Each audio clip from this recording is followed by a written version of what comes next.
Quando a gente pensa em depressão, a primeira coisa que vem na cabeça deve ser uma deficiência de serotonina, algum desequilíbrio bioquímico, algum trauma, algum abuso, algum transtorno psicológico.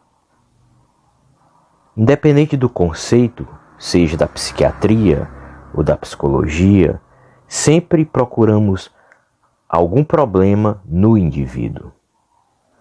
O sociólogo francês Émile Durkheim, há décadas, nos mostrou um novo viés, uma alternativa para a terapia e profilaxia da depressão que não passa pela abordagem individual, ou seja, o problema não estaria, segundo ele, no indivíduo, mas na sociedade, no contexto social e cultural do qual esse indivíduo vive. Se nos fosse permitido usar uma metáfora, imaginem vocês uma semente. É lançada em terra e ela morre. Você faz novamente o plantio de outra semente e ela volta a morrer. E você lança nesse mesmo terreno, nesse mesmo solo, mais 10 sementes e as 10 sementes morrem. O problema está na semente ou no solo? Quando uma pessoa, 10, 30, apresenta quadro clínico de depressão, tentativa de suicídio ou, infelizmente, quando tem êxito no autoextermínio, podemos ainda considerar que possivelmente seja um problema individual, psicológico, psiquiátrico, bioquímico. Porém, quando centenas de pessoas resolvem dar fim da própria vida, milhares de pessoas no mundo cometem o suicídio diariamente e milhares de pessoas são diagnosticadas com depressão, é importante parar essa análise individual da situação e partir para o social, o coletivo. Como Durkheim nos colocou, em certos contextos culturais, mesmo mudando as gerações, o índice de suicídio não diminuía.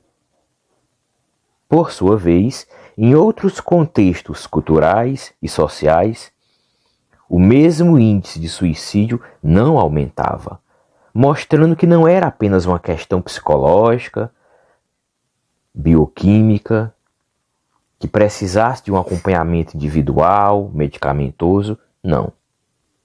Era um problema do contexto do espaço social do qual esses indivíduos viviam. Pensando nisso, é uma alternativa que surge para prevenir a quantidade imensa de casos de depressão que só cresce no mundo inteiro, criando um diálogo entre áreas do conhecimento distintas, mas complementares, a psicologia e a sociologia, a medicina e a psicanálise, a antropologia e a teologia. Sim, a teologia, porque Émile Durkheim também percebeu que em determinados contextos religiosos o índice de suicídio era maior do que em outros. Segundo ele, conta em seu livro O Suicídio, onde ele descreve 3 tipos de suicídio: o suicídio egoísta, o suicídio altruísta e o suicídio anômico. O sociólogo francês afirma que no contexto cultural, baseado na tradição protestante, o índice de depressão era maior do que num contexto religioso católico, porque, segundo ele, existia mais coesão, mais interação, mais conexão social nas nações prioritariamente católicas.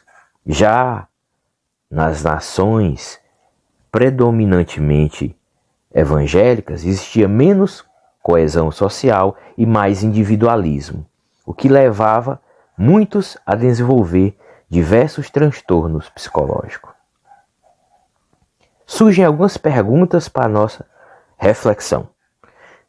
Será que também algumas neuroses surgem dentro de um contexto social? E se tirarmos essa pessoa, se caso fosse possível transferir ela para outra cultura, para outro meio social, a neurose cessaria?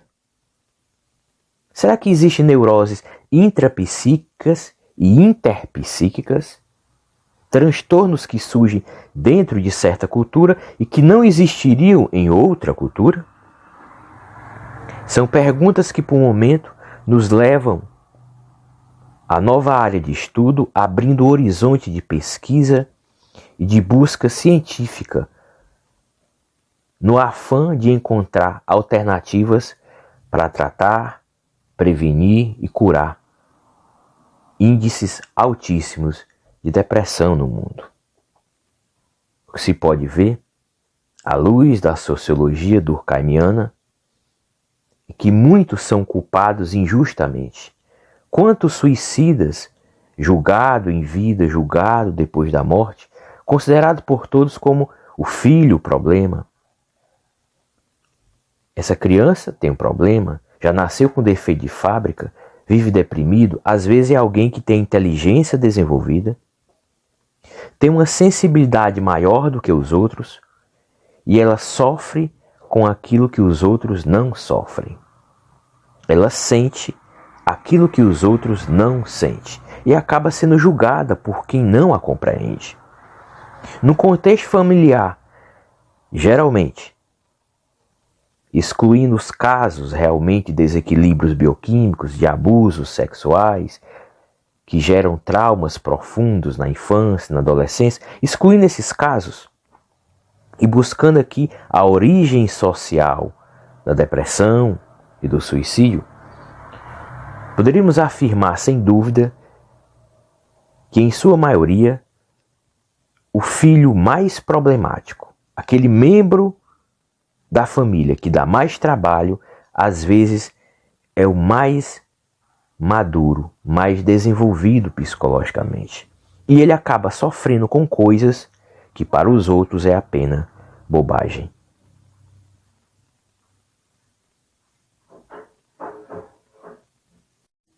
Dentro dessa perspectiva sociológica, Erich Fromm, também psicanalista que analisou a sociedade, não apenas o indivíduo, poderíamos concluir nessa breve reflexão, e não menos seminal e profunda, que independente de quem estivesse naquele local, existem sociedades depressógenas, existem ambientes insalubres psicologicamente e afetivamente, onde uma pessoa que tiver uma sensibilidade maior e uma inteligência maior irá despertar ideações suicidas e transtornos neuróticos, vindos do ambiente e das interações sociais do qual ele está ligado.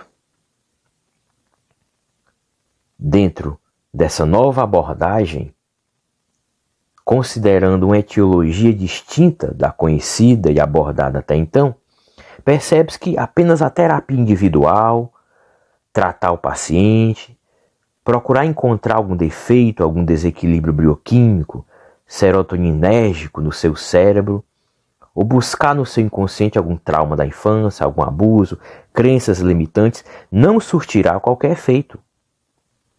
Porque o problema não está nele, mas no ambiente e na sociedade do qual ele vive.